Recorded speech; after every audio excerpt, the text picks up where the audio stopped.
Hello, everyone. Good evening and welcome to the Faculty of Food and Agriculture's virtual open day and to the St. Augustine campus of the University of the West Indies. My name is Nicole Huggins-Boucaud and I'm the Publications Manager with the Marketing and Communications Office. And this evening, I will be your host, navigating you through our proceedings. I know some of you are parents, guardians, siblings. We have some teachers and, of course, our future students. Thank you all for taking the time to join us this evening and for giving us the opportunity to share more about this great West Indian tradition called UWI, and more specifically, the Faculty of Food and Agriculture. I would like to give a special welcome to members of the extended campus management team who have joined us this evening. Online participants, if you would like to submit any questions or comments, you may do so in the chat box. Feel free to start by saying hi and let us know where you're tuning in from, whether Trinidad and Tobago, one of our fellow Caribbean territories, or even further afield. So let's get started. Here's how this evening's program will flow.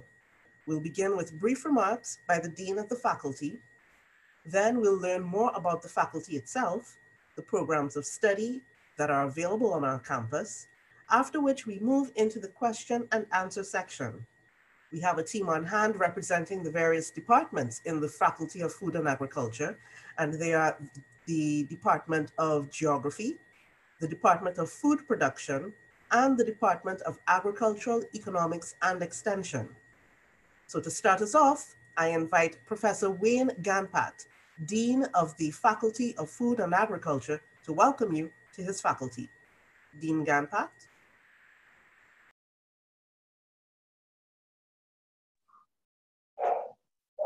Thank you, Nicole. Good evening to everyone. I am excited to present my faculty's offerings to you this afternoon and to welcome you, our prospective students, to this virtual open day.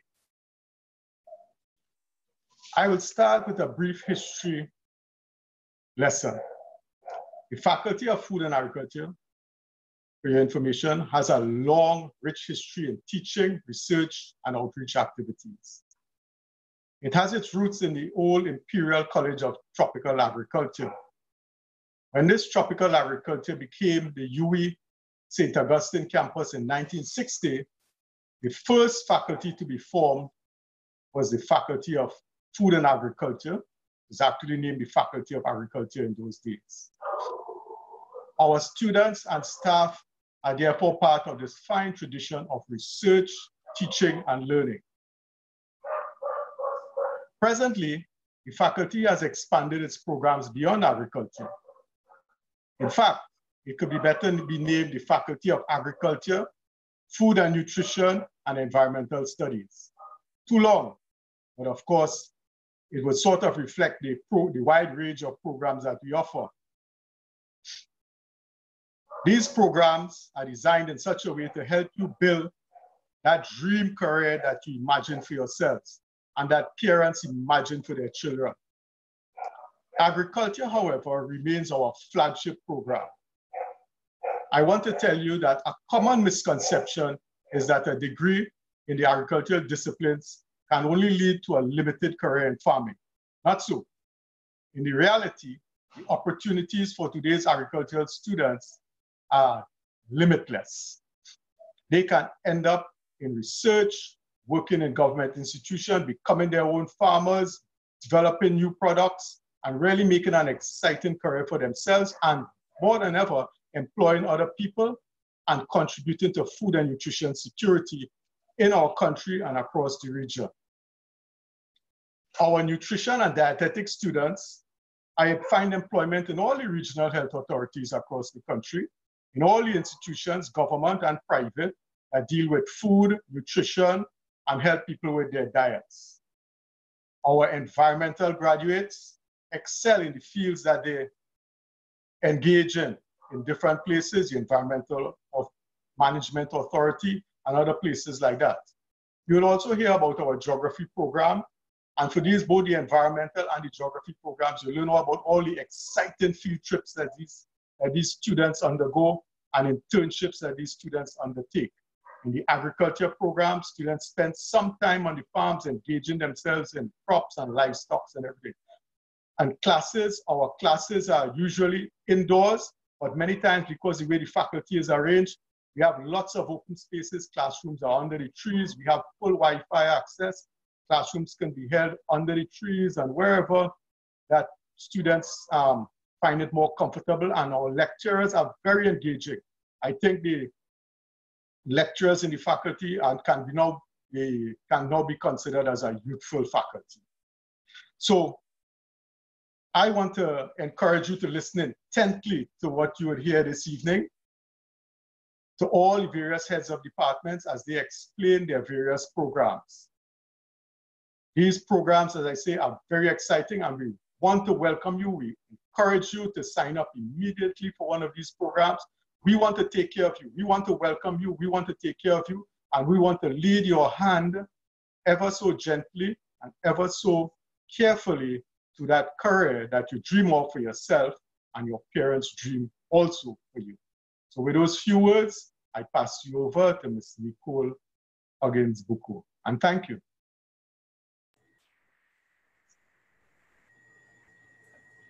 Thank you, Professor Ganpat, for setting the stage for us this evening. That was excellent. I am happy now to introduce you to Dr. Galus Eudoxie, Deputy Dean, Outreach and Internationalization with the Faculty of Food and Agriculture. And he'll be talking to us a bit about the discipline of food and agriculture and some of the amazing things that you can look forward to at the faculty. Dr. Eudoxie. Thank you so very much, Madam Chair.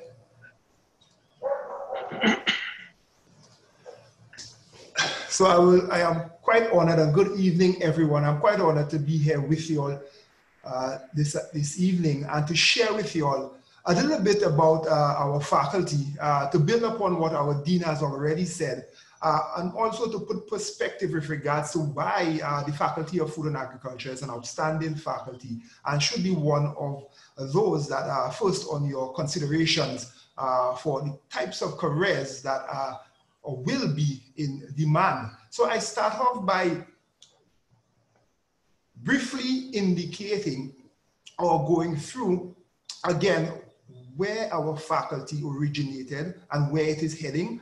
I will tell you all about some of our achievements in the various categories of students, teaching, research, outreach, and then I will give you something to think about, something that I call an outlook, for you all to consider the nature of where we would want to be with regards to our careers. So as our dean mentioned, we started off from what we call the Imperial College of Tropical Agriculture. So the University of the West Indies, St. Augustine campus, has its roots in agriculture. And as you know, the Caribbean on a wider stage is rooted in agriculture. But as you would have realized, as the years progressed, we have moved from a plantation type economy into one where a different type of agriculture is necessary. One where now we are merging our disciplines with several disciplines to provide our students with opportunities way beyond what was probably perceived during the creation of the ICTA. So we are moving to the point where now our agriculture now serves to unify several of our other disciplines that are actually offered on our St. Augustine campus. And agriculture is one of those applied sciences. And when I say agriculture, please bear with me. I am using it to coin our programs in the Department of Geography, in the Department of Agricultural Economics and Extension, and the Department of Food Production. So I'm using it as a collective. And what you will realize is that it is one of... Sure. Sorry, before you go much further, could you please go full screen with your presentation? Apologies there. My apologies there to everyone. That's okay, thank you. So I was indicating that is one of those disciplines that essentially has facets of nearly every other discipline that you could get on campus. And in doing so, what it provides you is with a very solid foundation, one that is now intertwined with aspects of technology, with aspects of climate, and aspects of economics. So what does our faculty offer?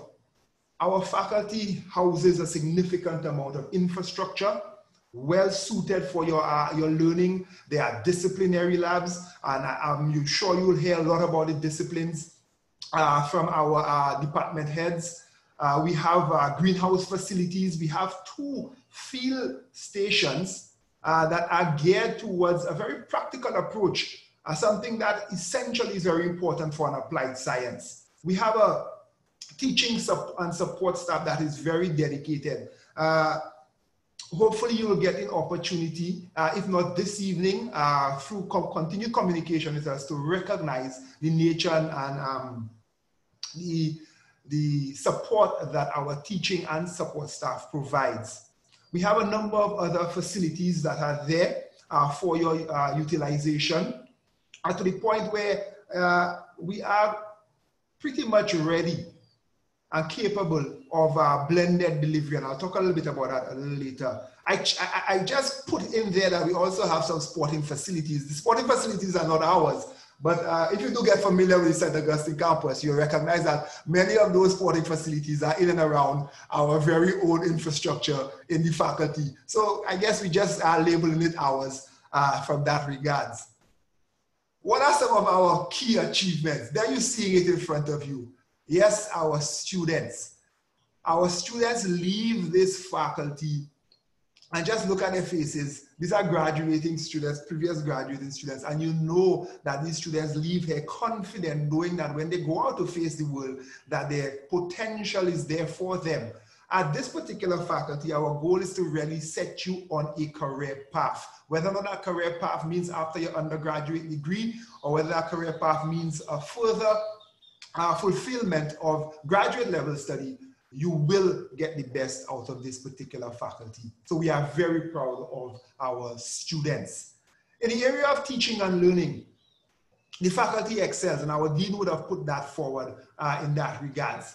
We have a diversified program that is aligned not only to our UEAA strategy, but also to our national strategy. And you would all know now, post-COVID, there is a roadmap to recovery that includes a strong link towards agriculture. And that is something that our faculty has already aligned itself towards.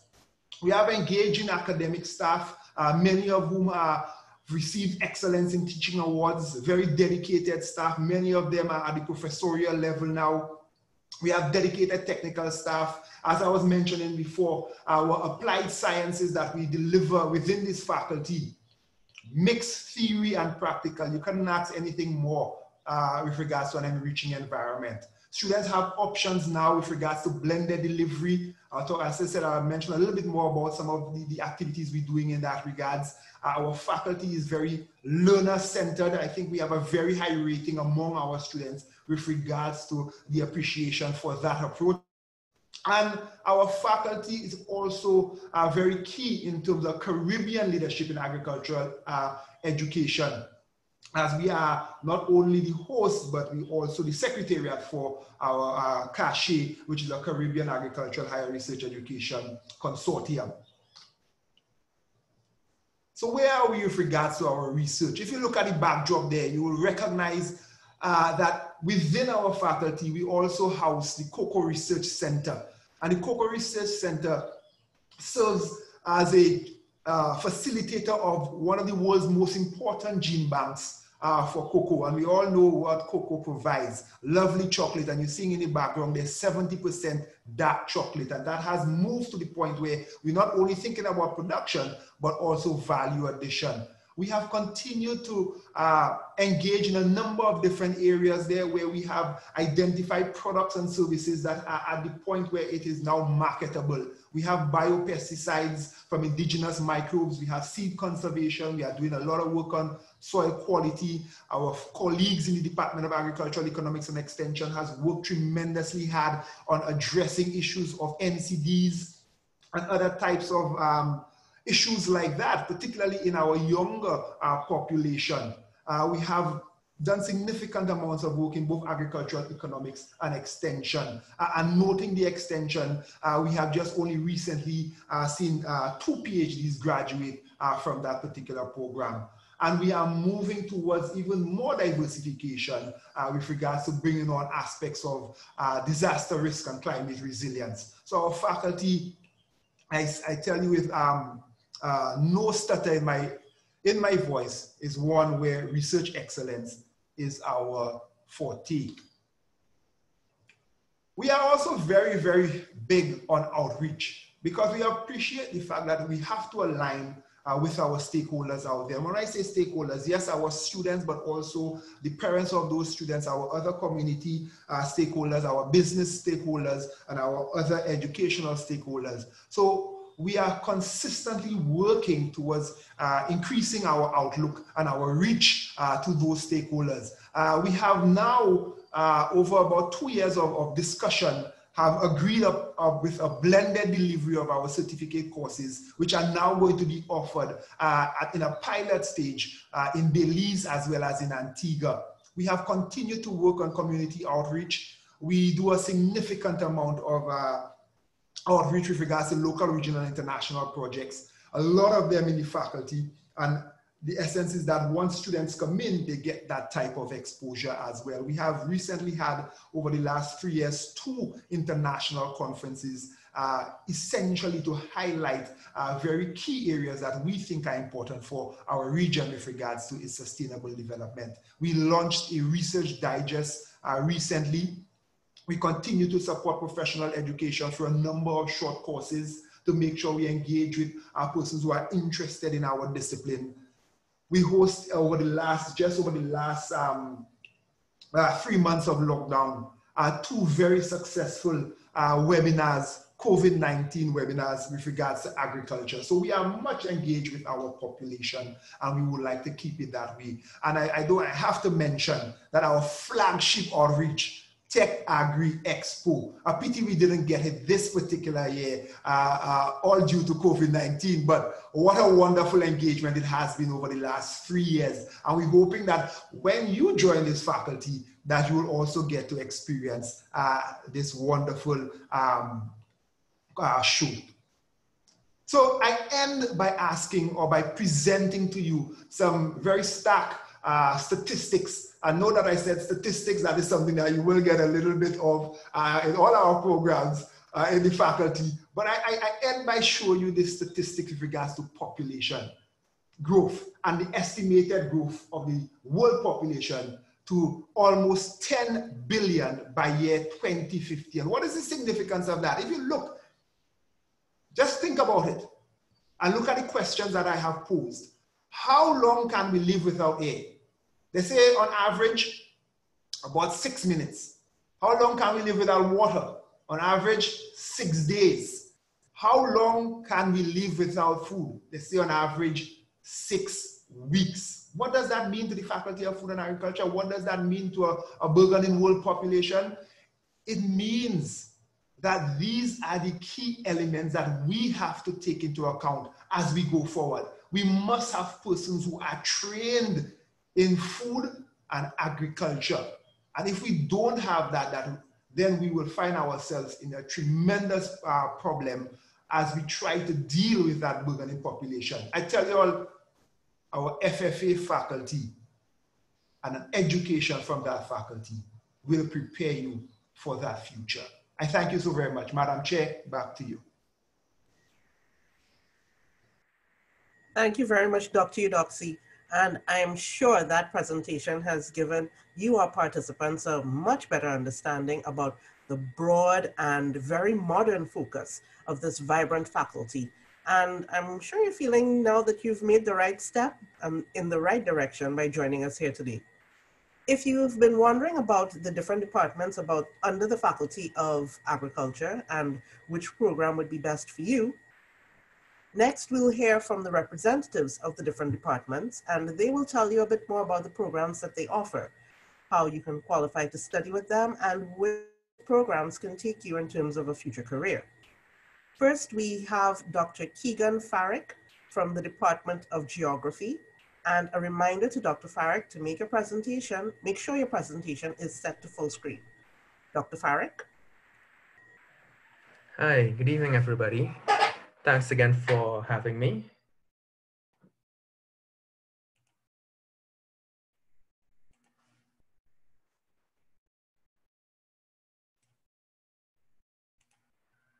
Okay, thanks again, everyone, for coming to our virtual open day as part of the Food and Agriculture. So my name is Dr. Kegan Farrick, and I am the head of the Department of Geography. So I know that probably one of the burning questions that a lot of people have is actually, what do geographers do? And what I actually tell a lot of my students is, what don't geographers do? Geographers are involved in a wide variety of activities that look at the interrelationships between human, natural resources, the natural environment, etc. So in our department, geographers study, and we usually split apart our discipline into two areas. We have physical geography and human geography. So physical geography really deals with the natural environment, and it focuses on the study of the processes and patterns in our natural environment. So if you think about things like coast, our rivers, our lakes, glaciers, the atmosphere, that's what physical geographers study. We really look at how these different systems interact and work together. And we really also emphasize how these natural systems are affected by humans, and also how how the natural systems affect humans as well. On the other side is human geography, which looks at the interrelationships between people, place, and environment, right? And really assesses these types of relationships between humans and the environment in space and in time, and also in place. And just as critical as looking at the natural environment, human geography is a really, really important aspect of geography, particularly, again, because it emphasizes how humans are affected by the natural environment, but more so how humans also impact that natural environment. So what I often tell, we often tell students and other people about geography is that it's really geared towards answering some of the most important and critical questions that we face as a society. Because we take the environment, for example, and although we have a change in climate, say degrading water sources, or we're just trying to study the ecology of a different environment, the biggest impact is actually how humans affect that environment. So what geography does, it takes all our natural processes and blends it with a strong understanding of humans and human behavior, human social interactions, and uses and combines the two to really answer some of the pressing questions that we currently face. So when you join our department, you'd be studying a variety of different areas. So if you tend to lean more towards physical geography, you'd study different topics such as geomorphology, so looking at the shape of our land, our coast, our mountains, physical hydrology. We have a very strong emphasis on natural hazards, looking at disaster risk resilience, environmental modeling with using GIS. And one of my absolute favorite courses is the Tobago field course, where we actually go to Tobago for 1 week and we emphasize and learn field and very practical skills in geography. So both physical as well as human geography. If you lean more to human geography, we would study really, really important areas such as urban geography. So how our cities are built, the natural history and human impacts on it, geopolitics and the political environment, geographies of food, and very important and very relevant in this day and age is the geographies of equality and social justice. So if you think about, for instance, the Black Lives Matter movement that is now across the globe, courses like geographies of equality and social justice really, really feed into these very, very important aspects of our daily lives. So geography is a very practical and applied discipline. And in your courses, we typically go to a variety of different areas in Trinidad, so across Trinidad, as well as with our field course in Tobago. So we do a lot of different, we take a lot of the theoretical knowledge that we learn in class, and we do very strongly applied practice in the field. And whether that's looking at mapping and surveying our coast, doing community-based assessments, so engaging the communities for disaster risk resilience, preparing for natural hazards, monitoring water quality, or doing public services for social justice and social equity. Geography is really, really one of the really exciting places that I think you would love in our faculty. So one of the things that is so exciting to me is actually how can geography be used in fighting and dealing with the COVID-19 pandemic. So I'm sure a lot of you would have seen, through the Ministry of Health, mapping of different cases for COVID-19 in Trinidad, or even contact tracing.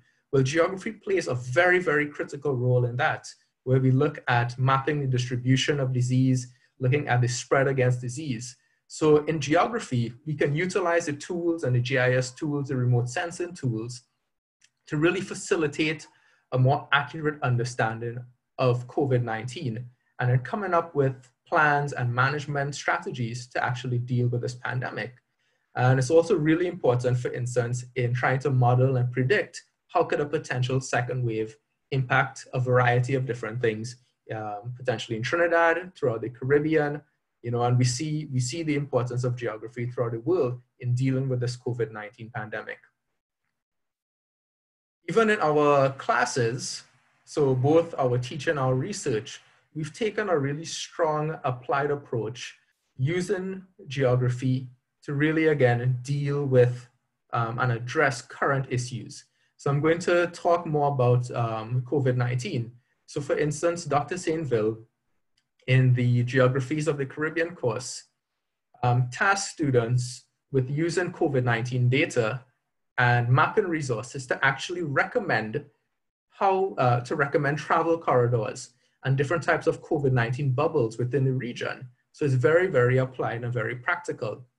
Dr. Gabrielle Thongs she's actually working on mapping different facilities in the Caribbean. So as we prepare for the hurricane season, how do we deal with both these natural disasters as well as the COVID-19 pandemic? And a lot of her research, again, strongly looks at natural hazards and disaster risk resilience, making the Department of Geography one of the real homes for dealing with natural disasters, disaster risk resilience at the University of the West Indies. So I've been doing a lot of talking. I mean, it's coming from me, but we asked a lot of our students to try and provide some quotes about their experiences while at the department. So Kathy, for instance, really kind of emphasized a lot of the concepts that he learned while at the department is actually applicable to real life, and it's something that they use in everyday life. I was particularly liked this quote by Ranella, who really emphasized the supportive, approachable nature and uplifting staff in the department, and by and large, the Faculty of Food and Agriculture. So we were very, very lucky to have some of our past students actually send a message to prospective students in the department. Hi, my name is Jan and I'm a former geography student at UE. Now, 4 years ago, I was in the same place that you are now, uncertain of which degree to choose. I chose geography as it's a great discipline which opens your eyes to the world and provides you with a holistic understanding of our planet and how we as humans interact with it. Now, the geography program at UE is great because not only does it provide you with an expansive and detailed knowledge base, but perhaps most importantly, it equips you with the necessary written and critical thinking skills that can help you succeed in whatever career path you may choose to follow. And for those of you who would be interested in actually coming into our postgraduate programs to either pursue an MPhil or a PhD, we have a message from one of our current postgraduate students. Hello, my name is Saida Ali, and I'm a PhD student in the Geography department. I chose to further my studies at the postgraduate level because I have a passion for lifelong learning, growth, and exploration. After completing my undergrad degree in Geography, I applied for an MPhil and later upgraded to a PhD. My research currently is on the intersection between the socio-ecological needs of the present and the future and the implications for management of protected areas. I'm building a transdisciplinary decision model for sustainability of communities relying on natural resources. As a postgraduate student, the university has afforded me numerous opportunities for personal development. I received funding for international conferences in Jamaica, Boston, and New Orleans, where I presented and shared my work, and I won the fully funded ELAP scholarship to conduct research in Canada. Finding solutions for the problems of society is fulfilling and always interesting work. And if this sounds like you, then it could be. So you can't go wrong in choosing geography. And it really leads you to a huge range and variety of different careers, such as you can be a GIS technician, ecotourism consultant, environmental management consultant, hydrologist, crisis and disaster mapper, environmental conservationist. These are all just touches some of the different careers that our alumni have actually gone into over time. So we really, really look forward to seeing you apply and actually come into the geography program. So for those of you who are interested in applying, we offer 3 programs at the undergraduate level, as well as an MPhil or a PhD program at the postgraduate level. So our certificate in geography is designed for those of you who don't pursue CAPE geography. So the entry requirements into this particular program are CSEC geography, or 2 science subjects, one of which must be biology or agricultural science, or a minimum of 5 years work experience. So this is a 1-year program, which is designed, once you complete it, it allows you to actually matriculate or enter the environmental and natural resource management major or the major in geography. Right? So it's a one-year program, and it actually really allows you to have an early university experience. Our undergraduate degree consists of either the BSc in geography, the BSc major in geography, or the BSc major in environmental and natural resource management. For the BSc geography, you require 2 CAPE science subjects and a pass in CSEC geography, or 2 CAPE subjects, one of which must be geography or environmental science. If you complete the certificate in environmental geography or have an approved associate degree, you can also enter into that program. For our BSc major in environmental natural resource management, you can, the requirements are the same as the BSc in geography, except with you require to have a pass at CSEC biology, human and social biology, integrated science, or agricultural science. Or you can have 2 CAPE subjects, one of which must be environmental sciences, and a pass in CSEC biology. So having biology at CSEC is actually quite important. You can also do the certificate in environmental geography, right, or an approved associate degree. For postgraduate students or those interested in postgraduate studies, the minimum requirement into the department, so into an MPhil, is at least an upper 2nd class honors in geography or a related discipline. From there, you can either upgrade to a PhD, or if you're interested in doing a PhD, you have a master's degree in geography or a related discipline. So I hope this was useful to you and that it answered a lot of your questions for entering the Department of Geography. As I've said before, it's a quite interesting and diverse program, and we really, really look forward to having you with us. Thank you. Thank you, Dr. Farrick. That was really interesting. And And a reminder that we will be answering questions after all of the presentations when we get to the Q&A segment, but feel free in the meantime to continue sharing your questions and comments with us in the chat. So next we have Dr. Mark Wuddivira from the Department of Food and Production. And a reminder also to Dr. Wuddivira to please make sure that your presentation is also set to full screen. Dr. Wuddivira. Thank you very much, Madam Chair. And I'm so excited to be here and to present to you the Department of Food Production. The previous speakers have spoken a lot about food, and I just want to, inform you that the home of food is Department of Food Production. It is the department of its kind in the university, the only department of its kind, so to speak, in the University of the West Indies and in the Caribbean.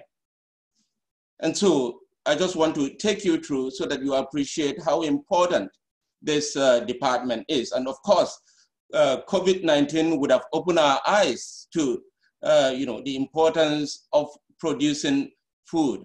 And that is why this department is a home that we want to receive you to come and study. Now, our mandate as a department is to train and also to build capacity in agriculture, of course, with the essence of achieving food security in the Caribbean, which is very vital, as we have already heard. And we do this. We try to meet our mandate through outreach, through provision of relevant education, and through research as well. And we carry out research in tropical food and agricultural production, utilization, sustainable environment, and natural resource management as well. So I just want to let you know that an agriculturist or somebody who studies in the Department of Food Production is not just, somebody who you can describe as an agriculturist alone, because you do a lot of economics. So you become an economist. You do a lot of, other sciences. You are a full scientist. Of course, you are a soil scientist. You are a plant scientist. You are an agronomist. You are, different things that you become when you study in our programs. And we are going to be seeing that afterwards. In the Department of Food Production, the programs that we offer the Bachelors of Science in Agriculture, and we also offer two majors. We have agricultural technology and tropical landscaping. And all these programs are meant to prepare you to become, a first-class, scientist, also a first-class agriculturist, and and technologist as well. Of course, providing the required training, or we provide the required training that you need in order to bring about a sustainable environment that we live in. Now, in our programs, I just want to inform you about the requirements of our programs. They are not very stringent, and so I believe that you easily qualify to come into our programs. For our Bachelors of Science program, which is the Bachelors of Science in Agriculture, all you need is 2 CAPE subjects. Of course, Unit 1 and 2, and you need a pass in any science subject at CSEC level. That qualifies you to be or to enroll as a student in the Bachelors of Science in Agriculture. We also have, you can also qualify if you do the undergraduate diploma or certificate in agriculture, or any approved diploma or associate degree or certificate in agriculture. or horticulture or any relevant area, as as long as you have a minimum GPA of 2.5 if you have gone to any tertiary institution. For our undergraduate diploma and certificate in agriculture, the certificate in agriculture, including the undergraduate diploma in agriculture, moves you from CSEC to the bachelor's degree in science. It enables you, to use your CSEC so that you don't have to go through CAPE, you don't have to spend time or 2 years doing CAPE. You can come straight if you have 5 GCE O levels, including 1 science subject. You can be admitted into an undergraduate diploma or certificate in agriculture. And I want to tell you, these are very exciting experience. So if you're, you may be thinking, do I go and spend time and do CAPE? I want to advise you, you can come into our undergraduate diploma or come into our certificate in agriculture, and that takes you straight to your BSc. And these pictures that you are seeing here are our undergraduate diploma or certificate in agriculture. These are students that are already enrolled in it. And I'm telling you, we have some of the brilliant students. They have gone ahead and they have finished their bachelor's degree and succeeded very, very well. I also want to speak about some of the MSc and postgraduate diplomas that we offer in the department. We have the MSc degree in tropical animal science and production.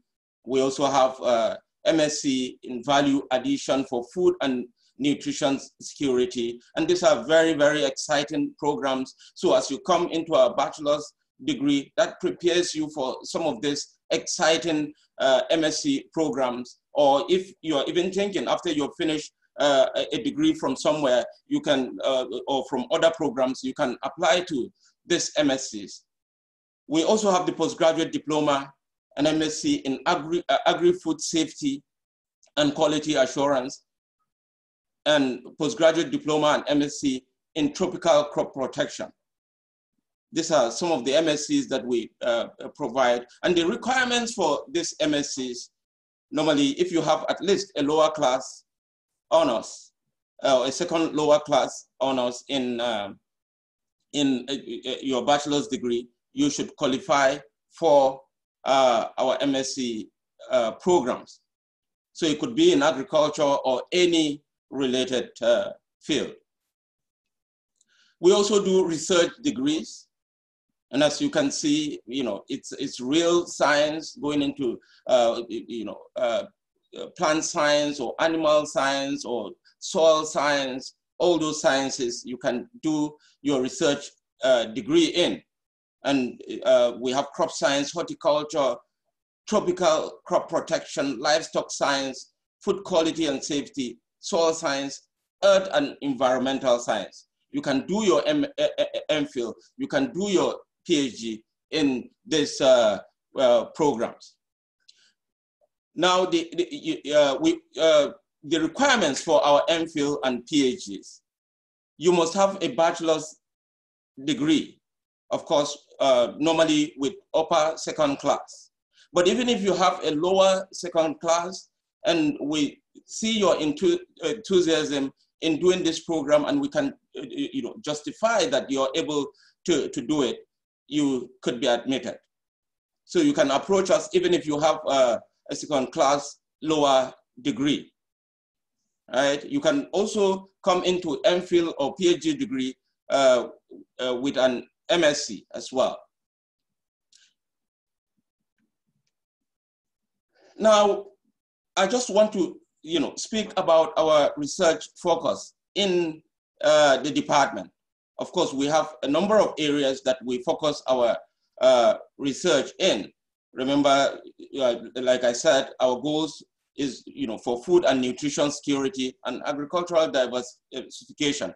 And so as a result of that, our focus will be in soil chemistry, in soil physics, and the environment. We also have an area of focus, which is food safety, microbiology, and quality assurance. Another focus area is tropical livestock production, breeding, and technology and forage utilization. Of course, we also have tropical crop production, biotechnology, crop breeding, and crop protection. We also have tropical commodity utilization, post-harvest physiology, and technology. So you can see clearly that we have a very rich research focus, which can suit whatever you want to do. Our graduates, talking about our graduates and our alumni, our graduates are in every sphere of life that you can think of.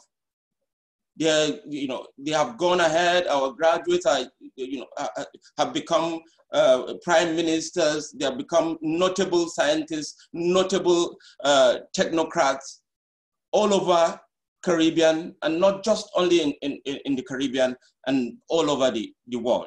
So you will not be making any mistake at all. Don't think that it is all about going out under the sun. That is not what it is. Agriculture has been transformed so much to the extent that it is all about technology right now. There's deep science in it and deep technology in it, and it's very exciting. You'll be very excited when you come into our programs. And we have a range of areas that you can fit into, career, areas that you can fit into when you study. You can become a biometrician, you can become a food technologist, you can a food processor, product development, food safety inspector, plant pathologist, agronomist, biosystem engineer. You can become a lecturer as well. You can become a science teacher. You can, a number of things, as you can see here, which Dr. Eudoxie would have already alluded to some of these, exciting careers, right? Our facilities are state of the art. We have very state of the art facilities. Well, of course, we have our major facility, which is the University Field Station, where we carry out most of our research and our teaching. And we have several laboratories that are well equipped with, like I said, with state-of-the-art equipment that, demonstrates scientific, modern, and climate-smart agriculture and environmental management. You can see some of the facilities, as you can see here, where our students, our research students are doing their research. And of course, you can see out in the field, high-tech, irrigation systems that have been set up. And we are also seeing high-tech research that is going on. So we have very exciting, lecturers, professors, and, at different lecturers at different cadre, very, like I said, they're very, well-trained, well-equipped to teach you, learner-friendly, learner-centered, and, and so on. And so I want to just call you today to come and join the revolution that is transforming agriculture and food security for the survival of our region, because we need food to survive. And so when you join the faculty, or when you join the Department of Food Production, any of our programs, you will see how exciting. You will be a contributor to this survival. Thank you very much.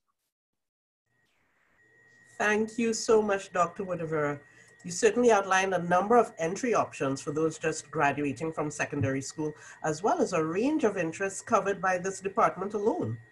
We hope this information is helping you, our participants, to help a better informed decision as to which aspect of the Faculty of Food and Agriculture is for you. Here to tell us about the third and final department under the Faculty of Food and Agriculture is Dr. Sharon Hutchinson from the Department of Agricultural Economics and Extension, also known as DAEE. And a reminder to Dr. Hutchinson, full screen for your presentation. Take it away, all yours.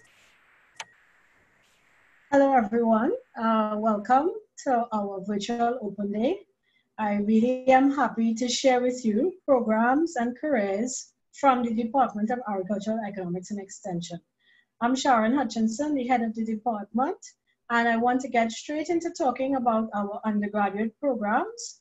We have a very wide range of programs because our department is one which has an extensive range of disciplines. In fact, we are one of the departments on campus that will have one of the widest ranges. So we have programs in entrepreneurship and agribusiness management, various majors and minors across disciplines. We also have programs in extension and communication, as well as human ecology. And human ecology includes the disciplines of human nutrition and dietetics. We look at family and consumer sciences, which will look more at things like textiles and clothing. And then, of course, we look at foods and food service systems management, which looks more at how to manage the preparation of food and delivery of meals in a professional setting. We also have a minor in sports nutrition and a post-BSc diploma in institutional and community dietetics and nutrition, which I'll talk about later.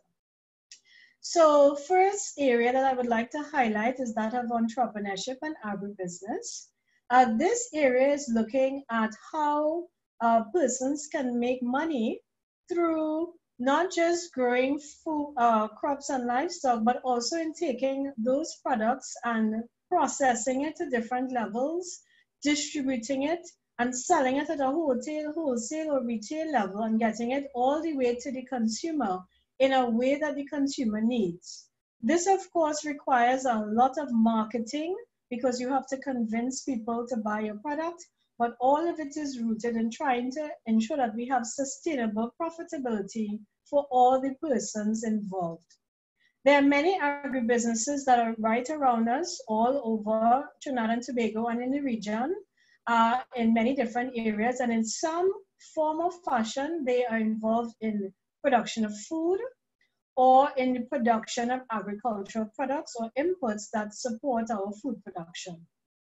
So for the agribusiness and entrepreneurship area, we have a specialized degree in agribusiness management, but we also have majors in entrepreneurship and agribusiness and a minor in entrepreneurship as well.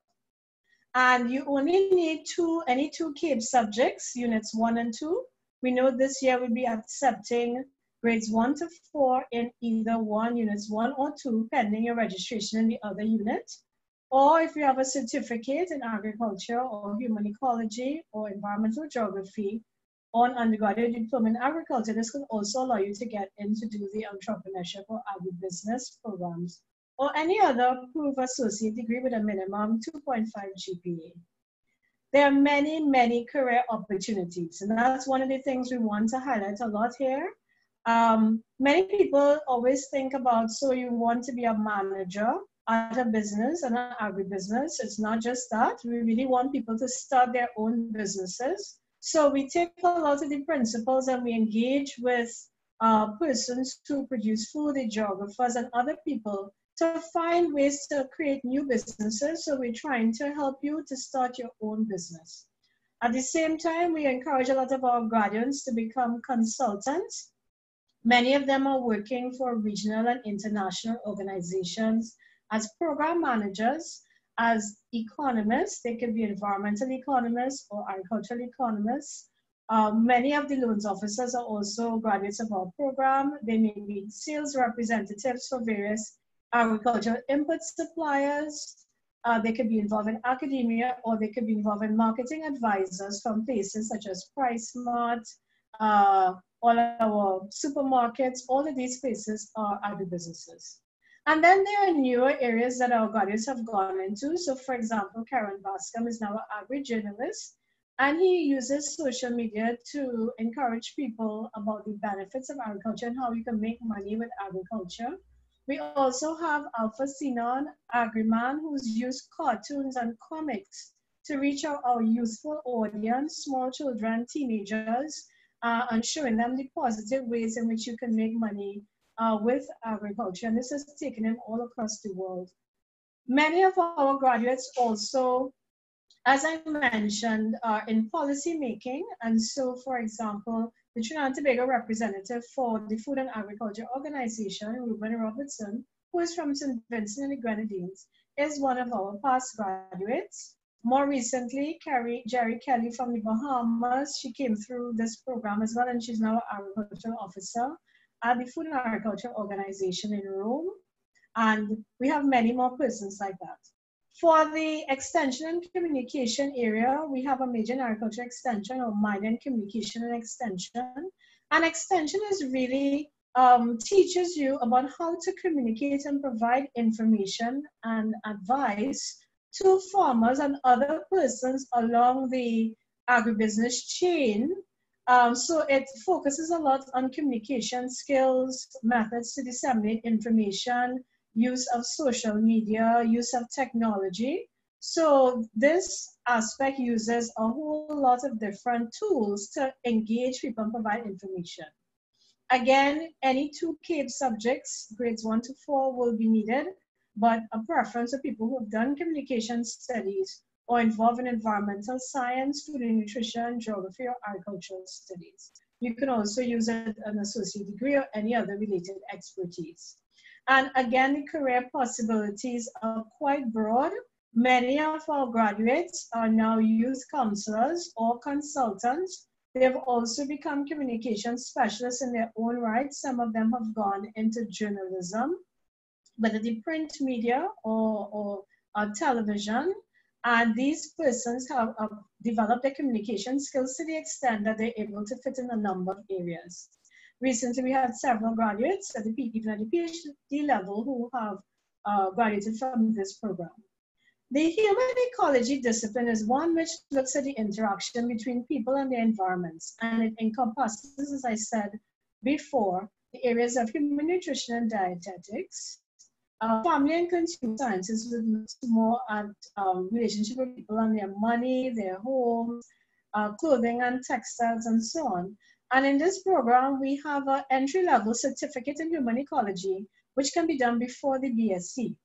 Now, this program, this certificate is not currently GATE approved, but it is only 1 year, and most of our students are quite successful in completing the certificate, and then they can get into the GATE approved bachelor's, which could be a specialized degree in human nutrition and dietetics, or several majors and minors.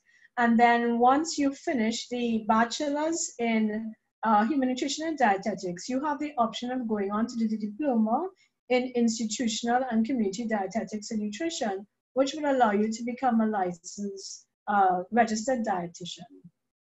Again, for the human ecology program, this will be for the foods and food service systems management, or the family and consumer science. For the certificate in human ecology, you can come straight in from CSEC level. So you just need 5 CSEC subjects, grades 1, 2, and 3.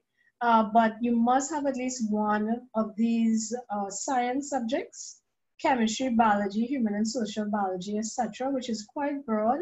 So this is our entry-level program, and one of the very popular ones that we'd like to encourage you to consider. For the foods and food service systems management and the family and consumer sciences, any 2 CAPE subjects or certificate in human ecology. For the nutritional sciences or the specialized degree in human nutrition and dietetics, in addition to the 2 CAPE subjects, you must have passes in CSEC chemistry and at least 1 science of biology, human and social biology, or integrated science. And again, you could also have an associate degree. Now, we want to highlight a few activities that our students have been involved in, because we want to use it as a link to your career path. So even this year, in February, some of our graduate and undergraduate students went to California to go to the World Ag Expo. This is the premier agricultural technology exposition. It also highlights a lot of agribusiness and agribusiness management, and it allows people to get new ideas in terms of how they can start their own business. So these are just some of the photos of our students at the expo, and they were able to go to a number of seminars and so on. We do not stay in the classroom, we go out a lot. Here's an example of some of the field trips that our students engage in. We talk to farmers, we go in the field, we look at crops, we understand what it is we are dealing with and how to communicate with persons in the field. We have a lot of health promotion. So while you're studying in the area of human nutrition and dietetics, for example, we participate actively in fairs and opportunities to engage with the public, whether it be children or adults. We engage in blood pressure testing, as you see here, because again, the students are practicing for this kind of public education that is involved in a number of the career paths that can be chosen. This is a student who's drafting a pattern for a new design, a clothing design in our textiles lab. And we use very sophisticated software by Gerber Technology as one of them. So we use software to do clothing and textile design. And we have a good working relationship with the Trinidad and Tobago Bureau of Standards and their textiles lab. So our food and food service systems management program is one which allows people to learn about planning meals, delivering, ordering, and preparing foods so that they could become managers at restaurants, conference facilities, hotels, spas, or hospitals. So it could be on a small scale, or it could be in a really big scale. You could be an executive chef or hospital food service worker or catering manager. And many of our past students have their own catering businesses. This is an example of students in our lab involved in developing Caribbean food. So we have a whole course on Caribbean cuisine. And sometimes students create new foods that they then try to develop a market and sell thereafter. So many careers are available beside the registered dietitian, which is one of the leading career paths. You can also become a public health nutritionist. You can become a writer, a food scientist.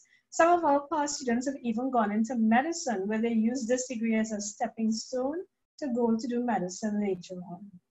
Some of them have been employed at places like Trinidad and Tobago Bureau of Standards, where they're involved in textile and designs. So many students end up in consultancy or have their own advisory services. So people would provide advice to clients on how to lose weight, how to manage various health and disease challenges. Many of them would consult at gyms and have clients at gyms or doctors' offices as well. This is one of our recent graduates who has his own business, his own restaurant. And I'm very proud to say that, you know, it's good that when our students could go out and start their own, and this is what we're trying to encourage as we go along. In order to do the diploma in institutional and community dietetics and nutrition, you will have to have the Bachelor of Science in Human Nutrition and Dietetics or related bachelor's from an accredited institution. But having done the bachelor's, we don't want you to stop. We would like you to continue and along the path of getting an MSc or MPhil or PhD.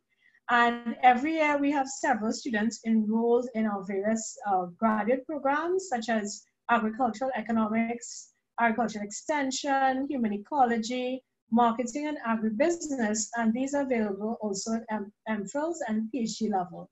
So please get in touch with us. We are here to answer any more questions you have. And our email address is daee@sta.uwy.edu.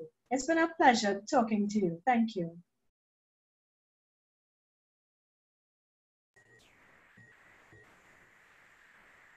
Thank you, Dr. Hutchinson, for that presentation. I certainly learned a lot more than I knew before about the DAEE. And I actually have a couple of questions that I'm hoping to ask later on. But for now, participants, I'm sure you'll be happy to know that we are now approaching the Q&A part of this, this evening's proceedings. The fact that you are locked in right now to this virtual open day is a sign of your deep interest in a career in food and agriculture. So we assure you that we are committed to the academic journey of our students, as well as we're committed to producing the ideal graduate for Trinidad and Tobago and the region.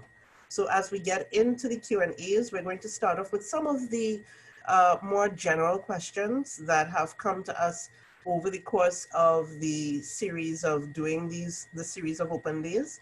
and then we'll move on to the more faculty-specific questions. So we know that some of you have been asking about things like how teaching will be conducted once we reopen in September. And what we want to tell you is that, firstly, we're planning for a September start, but we anticipate that teaching will be done as a hybrid, a mixture of in-person and online instruction. And the integration of on-campus teaching and online delivery will vary from one course to the next.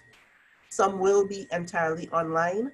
Others, particularly those that entail physical learning or exploratory activities like laboratory or fieldwork, will offer a combination of online and on-campus activity. For those of you who may be listening in from across the region or internationally, the campus, like the rest of the country, continues to be guided by the local authorities on the reopening of the borders. But we continue to monitor how our students are affected by this. So please stay in touch with us. What you can do is keep checking back with our website. We have a COVID-19 website specially set up to answer all of those COVID-related questions. If you go to our homepage, you'll see that there's a red bar to the top. Just click there and keep checking back to see as things progress, our responses and what guidance we will have for you. With regard to on-campus activities, those will be conducted in keeping with established COVID-19 protocols for public spaces, especially physical distancing and the wearing of face masks. We continue to be guided by the best advice of local health officials, and we adhere to the government regulations to protect the health of our students, staff, and our surrounding communities. We have had some questions coming in recently with regarding financing and GATE. The financial information booklets that contain the breakdown of fees and other costs can be downloaded from the campus website, and we'll share that link in the chat. There's an undergraduate fee booklet as well as a postgraduate fee booklet. And by perusing those, you'll get an idea as to what fees need to be paid, whether you're a local student, regional, international. With regards to GATE, please note that all Trinidad and Tobago nationals who wish to access GATE funding must apply for GATE every semester. So for more information on how you can register for your eGate ID number, you can visit www.egate.gov.tt, and I'm sure one of my colleagues will be putting that address into the chat at some point so that you can access it easily. We often get questions regarding accommodation and for that information, you can contact UE Halls at sta.uwi.edu. That email again, uwihalls, all one word, at sta.uwi.edu. But happy to say that we have online with us right now the person who actually heads up our halls of residence, Mr. Kevin Snaggs. Mr. Snaggs, I hope I can call on you now to give us some information with regard to accommodation on campus. Hi, good day. Welcome all to the virtual open day. The UE halls of residences are available at this time. We have availability in all of our halls. The application process is very simple. You visit our website, our STA website, and in the search bar, I suggest you just type in hall application. In the hall application, it will bring you up to a website with all our different halls. We have 5 halls of residence on campus. For students from the faculties of food and agriculture, the 4 halls that are available to you are Canada Hall, Trinity Hall, Freedom Hall, which are all located on the main campus, and finally the Arthur Lewis Hall of Residence, which is located on St. John's Road. The Arthur Lewis Hall of Residence is 5 minutes from campus, and it's serviced by the campus shuttle service, which is a free service available to you.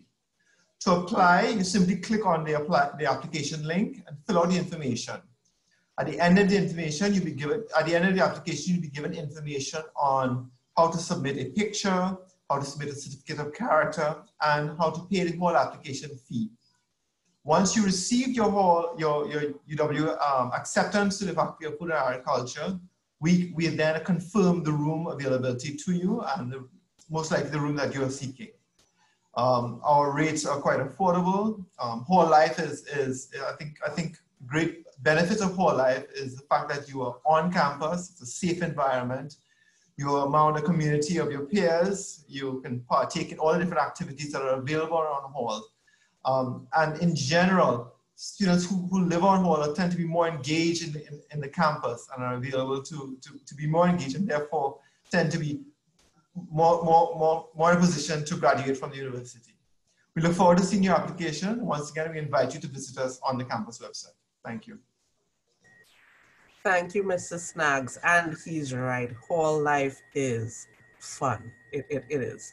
And to get through those late night meetings, there's nothing like having a whole hall of people beside you and behind you to get you through everything. So if you have more questions, feel free to post them in the chat. Mr. Snaggs is there to help you and to guide you. So we also had questions about scholarships, bursaries, and financial assistance. So if you're interested in getting more information on scholarships and bursaries, you can contact our Financial Advisory Services Unit at UG Bursaries, all one word, at sta.uwi.edu. Again, that's UG Bursaries at sta.uwi.edu. And we'll be posting these email addresses in the chat for easy access. Now we're moving on to general admissions.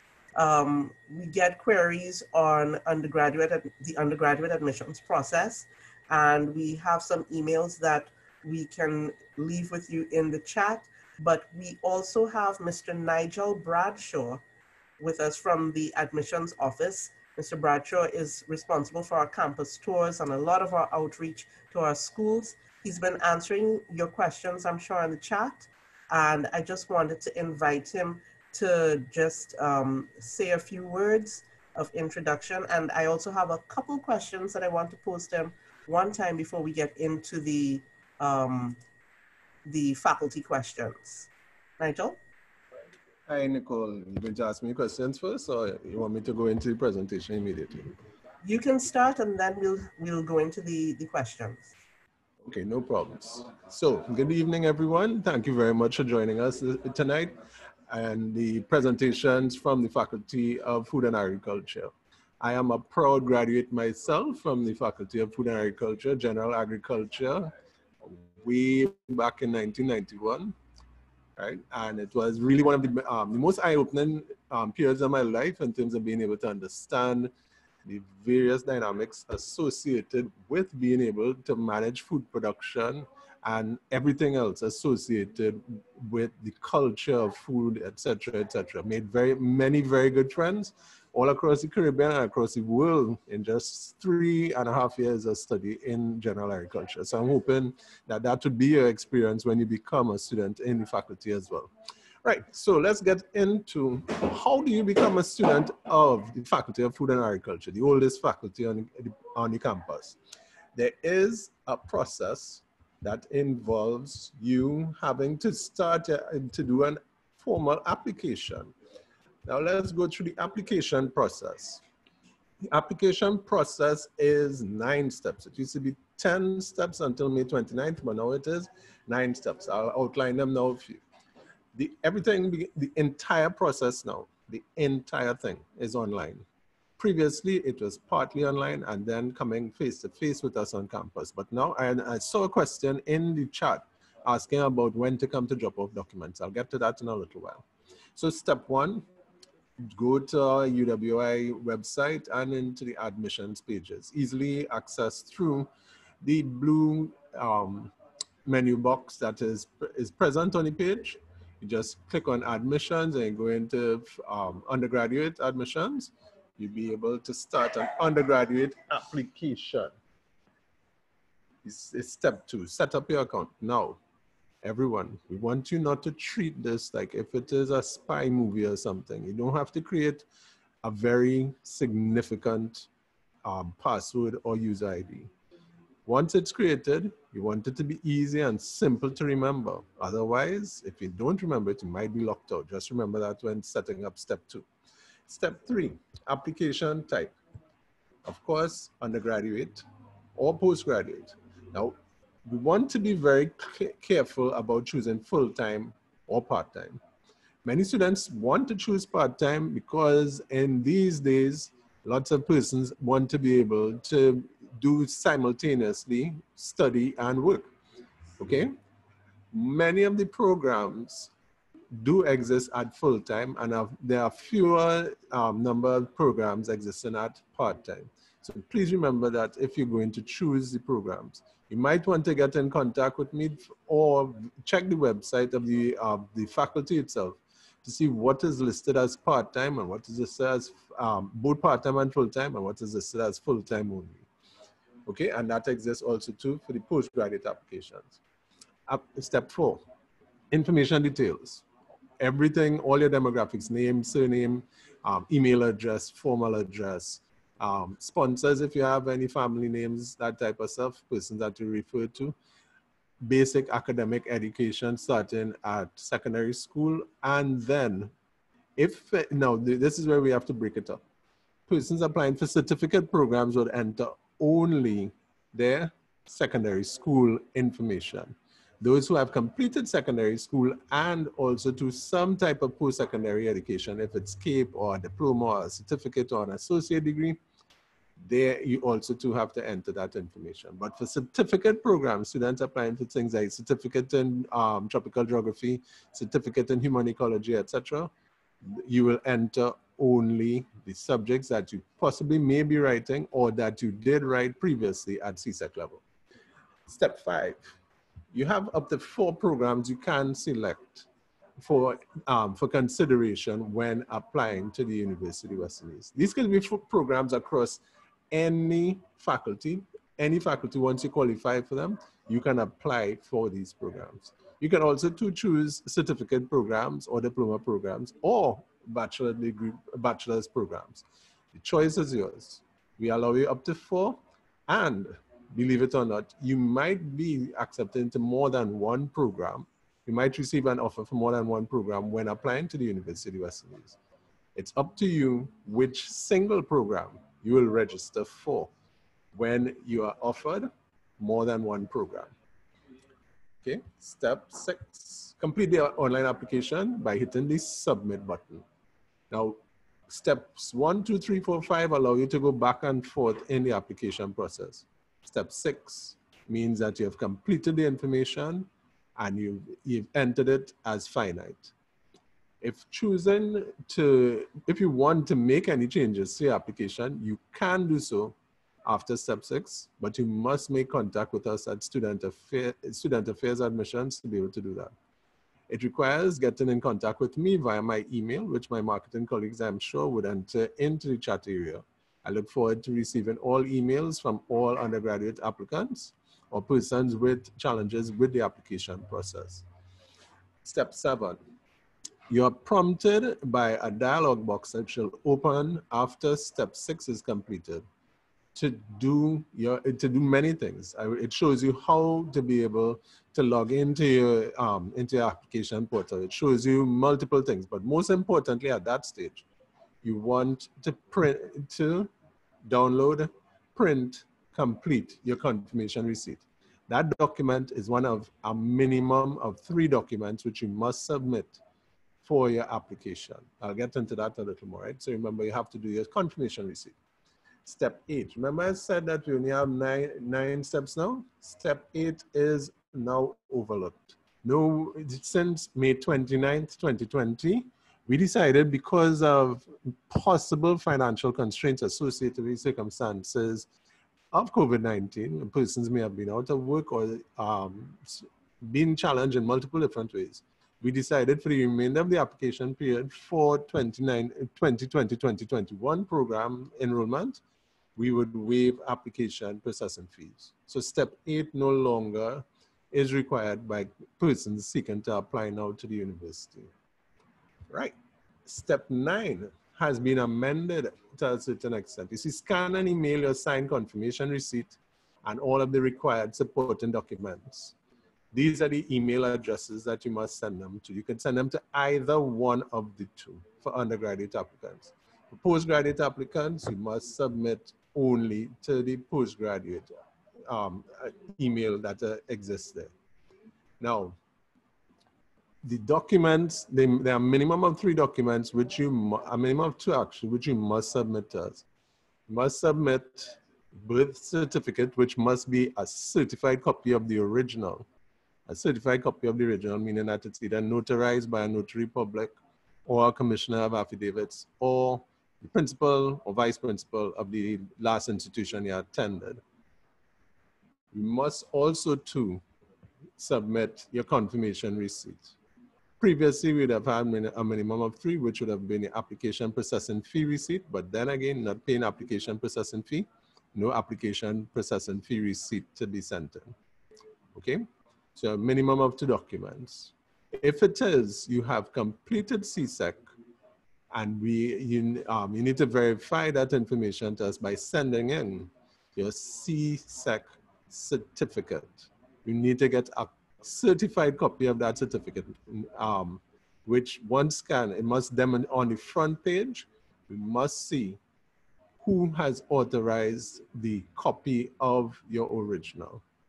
Okay, again, it could be a commissioner of affidavits, a notary public, or it can also be the principal or the vice principal of the last educational institution you attended, secondary schools even. Okay, if anyone is utilizing CAPE for entry and completing CAPE Unit 2, we must also to get your CAPE Unit 1 certificate, a certified copy of that certificate. Okay, so we've completed 8 steps and we're now on to the 9th step, tracking your application online. Now, we will never call you, we will never email you. We will complete all our communications with you via the online tracking of your application. I hope people feel important at this point in time. Just like when it is you have a nice big FedEx package coming in or some other type of goodie that you ordered online. Similarly, you want to track once daily, after exams are done and you have some time to do it, just once daily, track your application online by going back to the application portal and entering your ID and PIN that you created. Once you have done that, you're able to see the information that you've entered, all the information that you've entered, what is up to date, and also to the magical transition of the programs that you applied for being converted into actual offers, the best part of the entire application process. Once there's an actual offer there, you'd see it move from blue to light red. Just click on the red and you'll be able to have all the information about what happens next with the application. Once you receive an offer, please read everything in the offer from start to finish to be able to understand what happens next. Of course, you can get in contact with me to tell me, Mr. Bradshaw, I was successful with my application. I'm looking forward to come to the University of West Indies. That's it from me for now. I am available 24/7, 351 days of the year for your response, your email concerns. 351 days because there are 14 public holidays of the year when you should be concentrating on everything else other than your application to the University of West Indies. Do have a pleasant evening, ladies and gentlemen, and I'll turn it back over to my good friend, Nicole Huggins-Boucaud. Thank you very much. Thank you, Nigel. Before you go though, I have one question. Somewhere around step 5, you talked about applying and then registering. And I know that sometimes in people's minds, the 2 terms may be interchangeable. Could you explain the difference between applying for a program and registering for a program? Right, so I'll start to get all the heads nodding from all the panelists at this time. Registration takes place after you have received an offer to study at the University of West Indies. You've been offered admission to the University of West Indies. After admission, you have to register to indicate, yes, I'm going to do that program that I've been offered to. Okay? Your application is complete once you submit online, no longer applying. Now you're going to register once you've been offered. Registration has several characteristics. As compared to in the application, it's 9 steps now for the application, 7 steps for registration. Registration, we actually have web pages for it.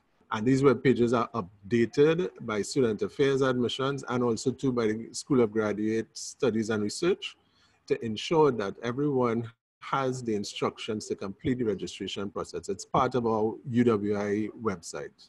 You could enter registration in the search engine.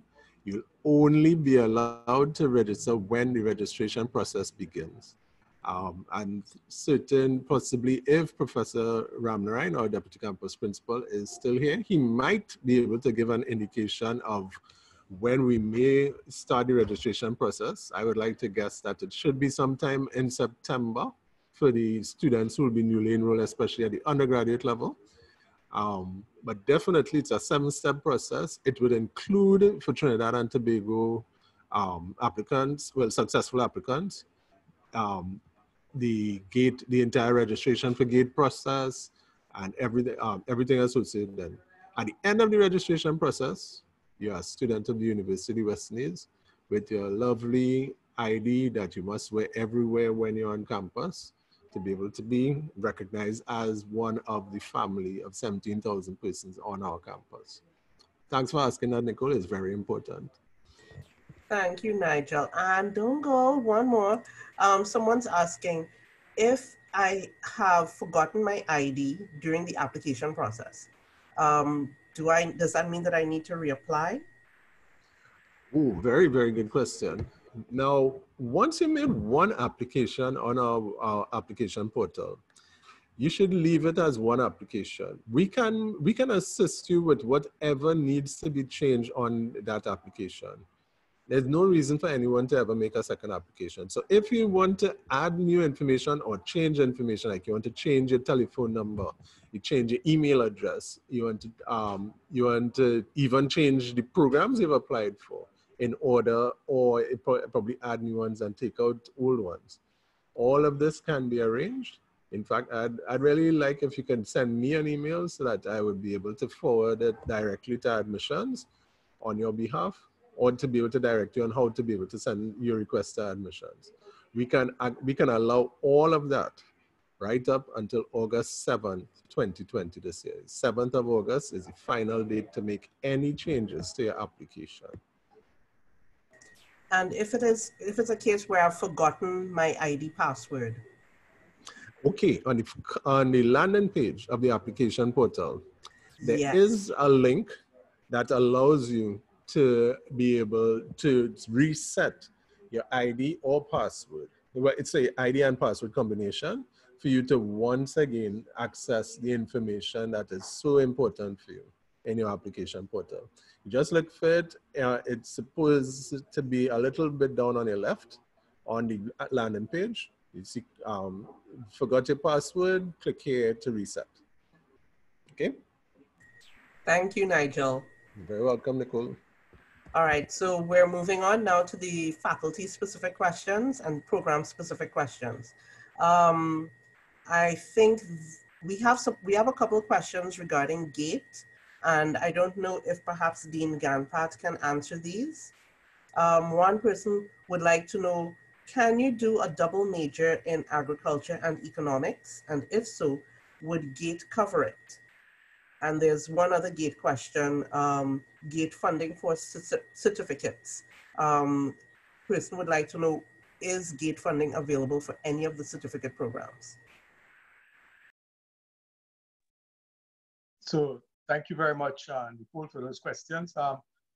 GATE is, most of our programs are GATE supported, but I don't think the certificate programs are not GATE supported at the moment. They're actually looking after that right now. However, for agriculture, the diploma in agriculture is gate supported, and that can be, you can get into the diploma in agriculture, and then you do the 2 years of the diploma in agriculture, and you transition 2 years of the BS and get your BSc. So that's the route to do the BSc in agriculture. But right now, the certificate in human ecology and the certificate in environmental geography, they are not gate supported. But the heads of department could actually give you a little more information on the actual programs in their department. It is specifically asking about programs for the Department of Agricultural Economics and Extension. So I'd like the head, Dr. Hutchinson, to chime in, please. Yes, Dean, and thanks for that question. In fact, I had put an answer in the chat, which I would be happy to just say. I think what I want to encourage people to recognize is that even though you pay for 1 year in the certificate program, it is followed by 3 years of funded study. So that most students who go that route find that it is a good trade-off where they only have to pay for 1 year, and then the BSc programs that come after are all gate funded. So you could think about it like that, especially when you're thinking about getting into the career that you want and that you like. We encourage you to make that sacrifice for now, because we're not sure that that would change soon. But we could work with you, because we could do part-time, we could do full-time study. And then we have a lot of support services, computer labs, staff that will walk you through. We now have more online teaching and learning. So we have a lot of ways that will allow you to do it wherever you are. Thank you. Thanks, Dr. Hutchinson. And also to let our participants know that the campus itself has a payment program that is available for those who would like to make payments over a period of time. And as far as I'm aware, it's quite reasonable. So there really ought not to be too many obstacles in your way if that is the route that you're considering. So those were our gate questions for now. We now move on to persons who are looking for program advice. What is the difference between the BSc Agriculture and the major in Agricultural Technology?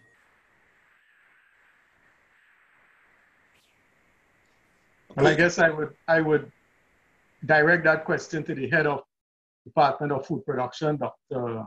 Wuddivira. Okay, thank you very much, Dean and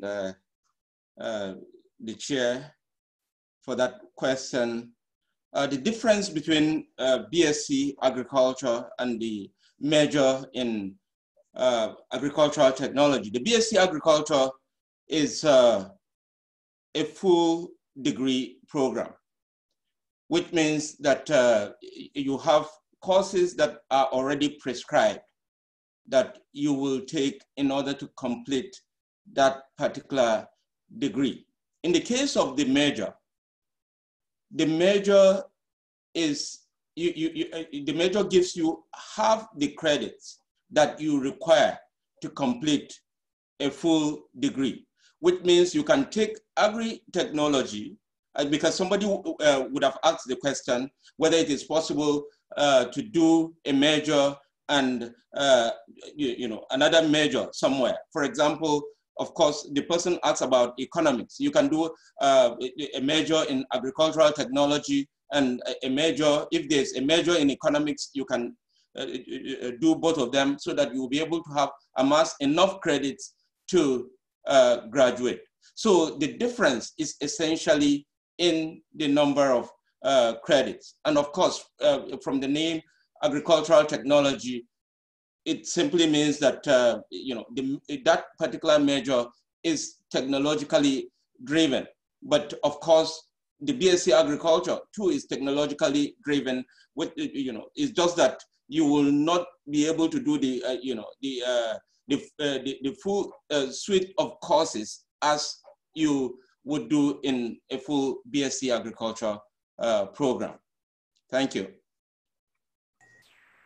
Thank you, Dr. Wuddivira. I'm calling on Dr. Eudoxie to help me channel the following questions. This is another one requesting program advice. Is there a program where I can do a combination of crop, soil, and animal science? Thank you so very much, Nicole. And I think I will direct that right back to our head of the Department of Food Production, Dr. Wuddivira, where that combination is shown. Please, Dr. Wuddivira. Okay, so the question is whether it is possible to do crops, soils, and something else, and livestock. And livestock. Yeah, that animal science. Yeah, that's the BSc in agriculture. It's a combination of all that plus and plus. So it's a combination of crops. It's a combination of livestock and livestock, crops, and what else? What was the third thing that was asked? Soil. And soils, yeah. So it's a combination of those disciplines. That's what BSc agriculture.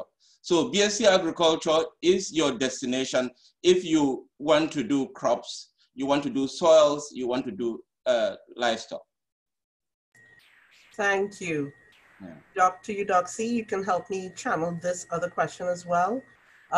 Sometimes we get questions from persons who are interested in doing fashion design and culinary arts, and then they look and they see that we have things in textile and other things related to food and nutrition.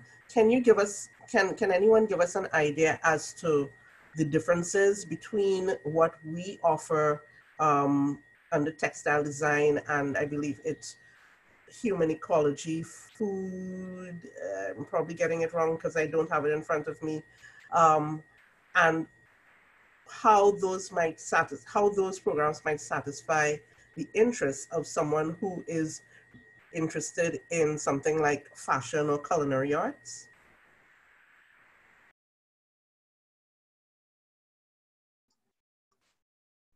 Okay, so I also here with Chanel Joseph, who's an instructor working in the area of nutrition as well. But let me say that our program in Family and Consumer Sciences is the one that teaches students about fabrics, textures, how to manage fabrics, how to use fabrics for design, clothing, and creating styles and designs for wear, for the home, and for different applications. We also focus a lot on the science of textiles because, as you know, in order to adapt textiles to new uses, you have to understand how they work and their principles behind them.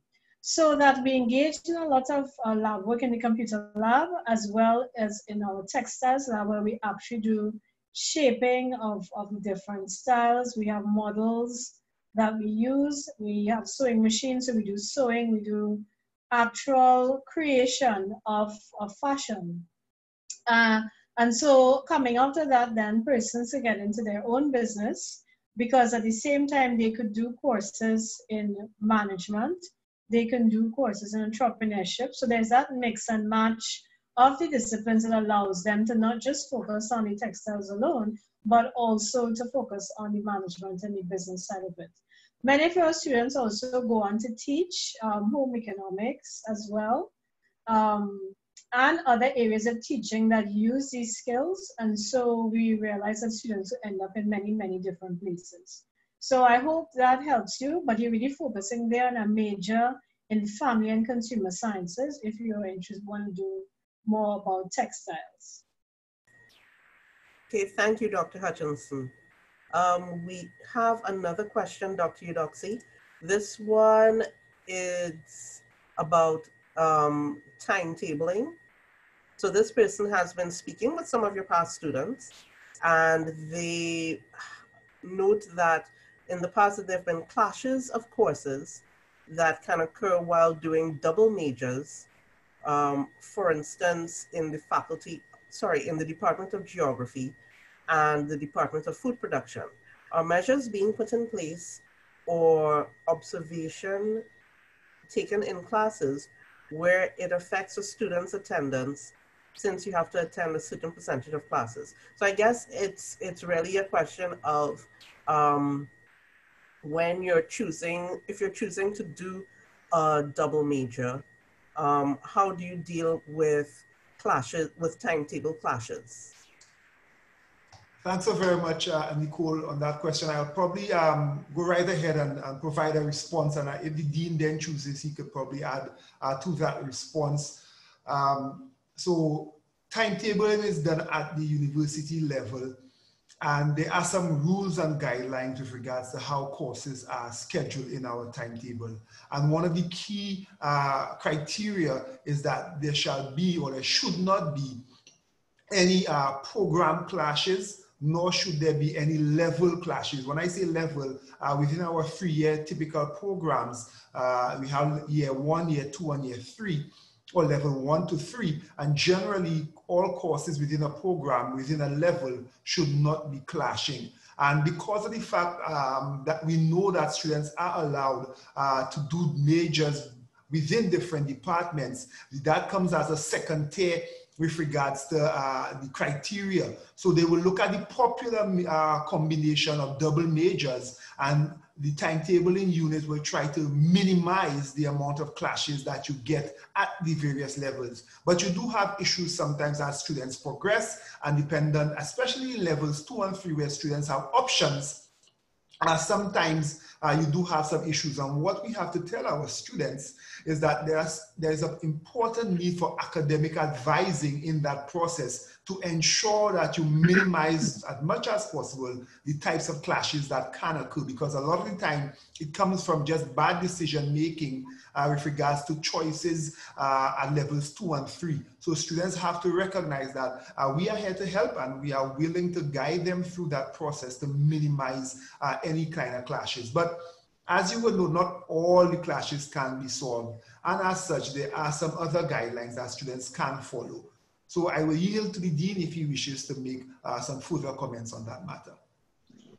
Yes, thank you, Dr. Eudoxie. That's the very best answer that we can give right now.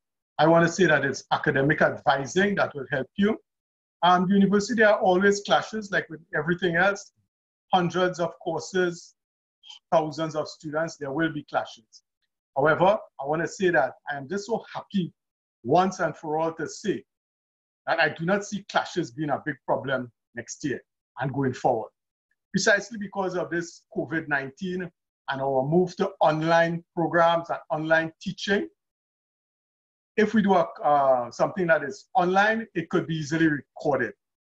And recorded, it could be shared, and you could watch it at your own convenience. So the issue of clashes really should not arise at all. So I was very happy to see that. Thank you. Thank you very much, Dean. And we have another question, other side now. For those who are interested in part-time study, how does the faculty accommodate practical activities for those who are engaged in part-time programs at the faculty?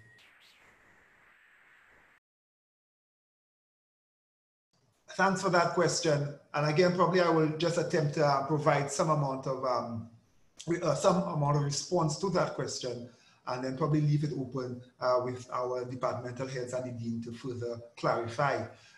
One of the confusing issues we have with regards to part-time for most students is that they associate part-time with evening university or evening classes in such that they believe it's an after-work activity rather than reduction in your actual course credits and program credits and the amount of courses that you have to do. So one of the first things we want to clarify is that part-time is still day classes, and what it means is a reduced course load based on what the regulations determine as the minimum and maximum amount of credits that one could take within a semester. So generally for part-time means that you're going to be doing about half the load of a full-time student, but yet still the classes will be scheduled accordingly. So that means it is still daytime classes. So the essence would be that part-time students have to work through looking at the timetables for those courses in terms of when these practical elements are being delivered and whether or not it meets with their own additional requirements for probably work or other activities that they have to engage with. One of the things that we do very well in the faculty is that all staff generally tend to be very flexible, particularly with regards to part-time students, and will amend the actual schedule to assist with our part-time students to make sure that they could participate in all practical activities. Now, I'll give you a very easy example. A lot of our field trips have moved from during the week to on a weekend to accommodate some of our part-time students who may have other difficulties in meeting field trips, which generally take on 4 or more hours of the day. So we have done that in a matter of trying to make it more amenable to our part-time students. Thank you so very much. Thank you, Dr. Eudoxie. We have another, it's slightly related, but I think it's something that you can go into a bit deeper. We have a number of questions from our prospects in the chat about what they can anticipate, given that there is a lot of field work and outreach involved with so many of the programs offered by the Faculty of Food and Agriculture. I know the Dean just spoke about online learning and making lectures more accessible. Dr. Eudoxie, you just spoke about shifting field work so that, you know, to accommodate part-time students.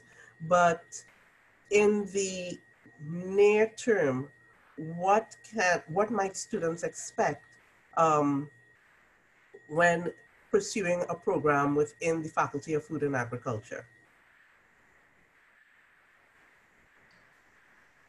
Well, probably I will try to understand that, if I may, Dr. Eudoxie. Yeah. Please proceed, Dean. Yeah, I think that practicals, field trips, all of that, we are examining that very closely now. We may not be able to have them as frequently as we would in normal times, but we will, because they are very important for people to go on field trips, and just as it is important for people to go into the labs and do lab work. We will be scheduling these things. It would have been mentioned earlier that the way we probably will be working from September is less face-to-face and more online. So that if it's only lectures that are happening, that can be done online. So you really don't need to come physically onto campus. So you really would only come for lab work or for field trips. And in that regard, we will probably break up into smaller teams, smaller groups, and we'll have more time to schedule field trips and to schedule lab work. So that's the way it's really going to be happening in the future. We're going to be working, and the smaller classes would be just so that we adhere to all the social distancing procedures, etc. Thank you. Thank you, Dean. And we are close to the end of our session here this evening. So unfortunately, I can't get in my question about what other exciting things you all have, because I know that you told me once that you all were growing strawberries in a room somewhere on campus, and I was really hoping to find out if there are any more secrets like that you all have to divulge. But we're getting close to wrapping up. So as we bring this session to a close, just want to remind our viewers that if you're interested in learning about any of the other faculties at the St. Augustine campus, our virtual open days continue next week. Sorry, what day is today? Monday, yeah. Continue this week with the Faculty of Humanities and Education, that's tomorrow evening, the Faculty of Science and Technology on Wednesday, Faculty of Medical Sciences on Thursday, and Faculty of Law on Friday. You can find out more about these sessions at www.sta.uwi.edu/virtual-open-day. Actually, forget the www, it's HTTPS, sta.uwi.edu/virtual-open-day. As we bring today's session to a close, I would like to invite the Dean back again to deliver the closing remarks. So thank you very much, Nicole. Well, I've listened intently to all the exciting presentations, and I really sometimes you sit back and you wonder, Faculty of Food and Agriculture is really diverse, it's really exciting. Lots of programs in a wide cross-section of areas. We do geography, we do environmental sciences, we do agriculture, we do consumer sciences. You learn to make clothing, you learn to make in the culinary arts, you learn nutrition, you learn dietetics. You know, it's just so exciting, but still, agriculture remains our flagship program. And I want you all to just stay for a moment and consider the state of the world with regards to food production today. Moreover, the state of Trinidad and Tobago with regards to food production and food security. And engage this program, make a difference. This is an exciting program that we are ready and willing to lead you through very successfully so that you can go out there and make a difference in food production in this country and in the Caribbean. Our target is not only Trinidad and Tobago, it's the entire Caribbean, it's in the world. Now that we are online, we are also seeking to move a lot of our master's programs online, starting from next year. And maybe all of them should be online from next year. So we really want to encourage you to see that. We also heard about agribusiness and entrepreneurship. Who would have known that we do that in the Faculty of Food and Agriculture? When you engage these programs, you can make your own job and probably employ others with the knowledge and skills that you have gained. So our geography and environmental programs are world-class. Our students leave and they do exceedingly well in other universities away, and they come back and they really contribute locally. Now, one thing you would have probably noticed is the youthfulness of our heads of departments and our lecturers. Most of them can be considered as young, some even very youthful. And indeed they are. It's not makeup, they are young. Just hovering 40, less than 40 years old. They could relate to you very well. They would be able to understand your problems, the stresses and strains that you go through, and be able to guide you. They can speak your language. Come, join us. They are willing and ready to help you along that career path. Now, I want to close by thanking all the presenters. They did excellent presentations. The panelists who answered all the questions. And of course, our chair, Ms. Nicole Huggins-Boucaud. Thank you all very much. And all the people behind the scenes, that Ms. Sharon Ali and the others who put this together. But I really want to thank you for participating and all the questions and comments that came up on the chat.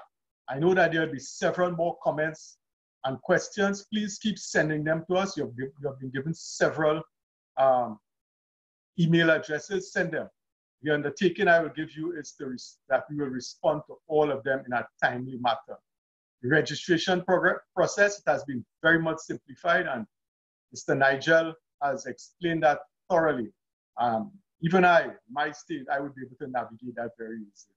So I encourage you to go on there, join, and to engage that application process. Remember, the application process, when you are formally given an offer, then you go to the registration process. So finally, the Faculty of Food and Agriculture and its staff are ready and willing to warmly welcome you in September into our new semester, into one of our programs. Go on the website, fill out the application, and choose as your first choice option the Faculty of Food and Agriculture. Your future will unfold before you. Thank you. Thank you very much, Dean. Thank you also to our participants. Thank you to all the lecturers and heads of department that presented this evening. It has been my pleasure to host you. Look out for an email from us where we will share the recording from this evening's proceedings and also direct you to some additional resources. All of us at the St. Augustine campus look forward very much to welcoming you to our campus. Remember, the application deadline is July 10th. So please apply, send us your questions. We'll be happy to answer them all. And we invite you to be UE. Thank you very much. Have a great evening, everyone.